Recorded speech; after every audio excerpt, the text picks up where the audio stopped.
What if this song was made without an instrument? Hi, I am Jake, and this is Unstrumental. In this video, I will walk you through my process of creating my a cappella cover of Jake's song Golden Hour. We begin by listening. I start my process by listening to the song I want to arrange over and over and over. This allows me to memorize the song and fully absorb its beauty. As I do this, I try to imagine how the song would sound like in an a cappella arrangement. I also listen to different versions of the song, including vocal and instrumental covers. This helps me generate ideas based on other musicians' interpretation of the song I want to arrange. After listening to the original and other versions of the song, I then start writing. Before recording anything in my digital audio workstation, I like making a master plan. The master plan includes the song's form or structure, the key I'm going to record it, the harmonies I'm going to track, and even the ad-libs I'm going to sing. These are all parts of vocal arranging. Arranging refers to the process of taking a piece of music and adapting it to a specific ensemble or group of musicians. Aside from assigning each singer or musician their part, arranging can also involve changing of harmonies, chords, rhythms, dynamics, and even the overall structure of the musical piece. Since I have already listened to the song over and over, I already have an idea about its key and time signature. Now I can start writing using a notation software. I use a notation software called Sibelius. I set up the project by determining the key and time signature, the BPM, and the instruments that I will use for the arrangement. Jake's song Golden Hour is in E major in a 12/8 time signature. As for my instruments, I have added a soprano, an alto, a tenor, a baritone, a bass, and a piano for reference. I will add a bunch more later, but these should do for now. The first thing I write in the notation software are the chords. I do this by playing the chords in my MIDI keyboard, and Sibelius automatically records and notates them into the musical staves. After this, I write the melody using the same method. And lastly, I put in the chord names and the lyrics into the staves. I like adding the chords, melody, and lyrics before anything else because they will serve as my trackers for my project. They will help me navigate the project without getting lost. After all of these, I like deciding on the final structure of my arrangement. For this particular arrangement, I have used the following structure: intro, verse 1, pre-chorus, chorus, back to pre-chorus, and chorus, but this time in another key, and then the ending or the outro. Doing this allows me to do two things. One, how to develop the arrangement and make it sound exciting. And number two, what parts I want to keep and I want to remove. After this, all I did was distribute the notes of the chords to all the voices and make sure that I have a smooth voice leading for better singability. The concept here is very basic. The bass singer sings the bass line or the root of the chords, while the rest of the chords are distributed to the other singers. In the original version, the piano plays an arpeggio where the notes of the chords are played separately in every eighth note.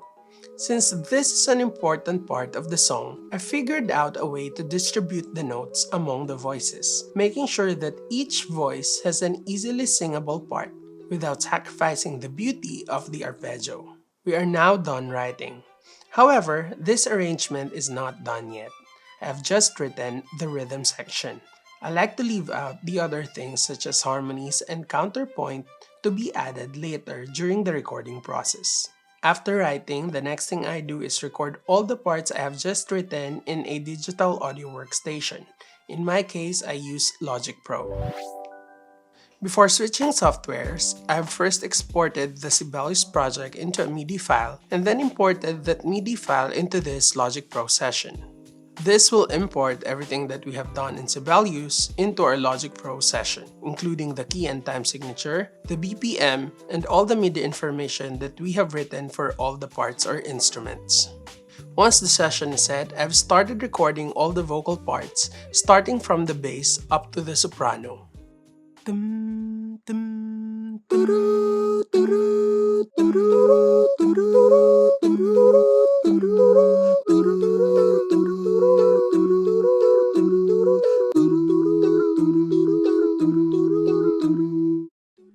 Keep in mind that I have double-tracked everything, meaning I have recorded all the vocal parts twice. This will result to a better mix later. Once I'm done with all the background voices, I have then recorded a tentative lead vocal take which will be my reference for all the harmonies I'm about to make. Where you at tonight? Got no alibi. I was all alone with the love of my life. I tried to sing the parts as good as I can, as singing out of tune at this point can make it hard for me to layer harmonies later. Once I'm done with the lead vocals, I added more layers by singing in different intensity, loudness, register, and even different style of singing. Shine, it's your golden hour.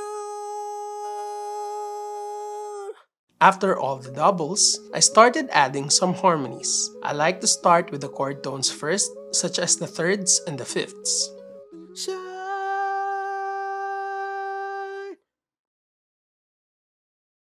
golden hour. Shine,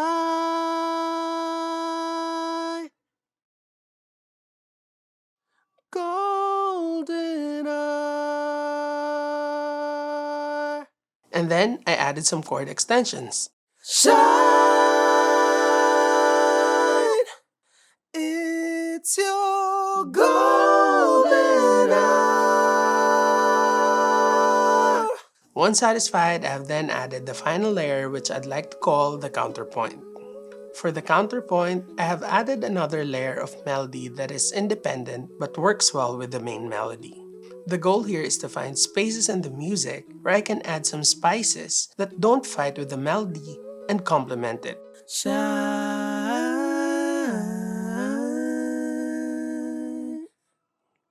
golden hour,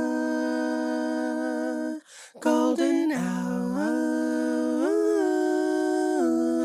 After recording all those layers, I have then exported all the vocal stems for our next step, which is vocal tuning.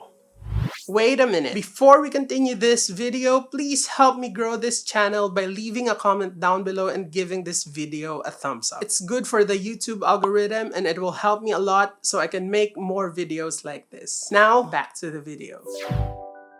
Vocal tuning is the process of adjusting the pitch, timing, format, and dynamics of a vocal performance to make them sound better or tighter. For this, I use a program called Melodyne which works like magic. I've just imported all the vocal stems here and edited all of them to make pitch and timing corrections. The goal here is not to make everything too perfect that the life is sucked out of the performance. I have made just enough adjustments to make sure that everything is on pitch and are tied together in terms of timing.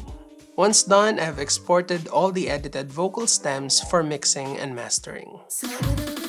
Mixing refers to the process of combining and adjusting the levels, EQ, panning, and effects of multiple audio tracks to create a cohesive and balanced mix. Unfortunately, I will not be teaching you mixing in this video because I don't consider myself an expert in that field. Instead, I will tell you about the company that made my life easier and cut my production time in half by mixing and mastering my track. That company is Arreglo, the sponsor of this video. Arreglo is a vocal company that specializes in producing acapella music.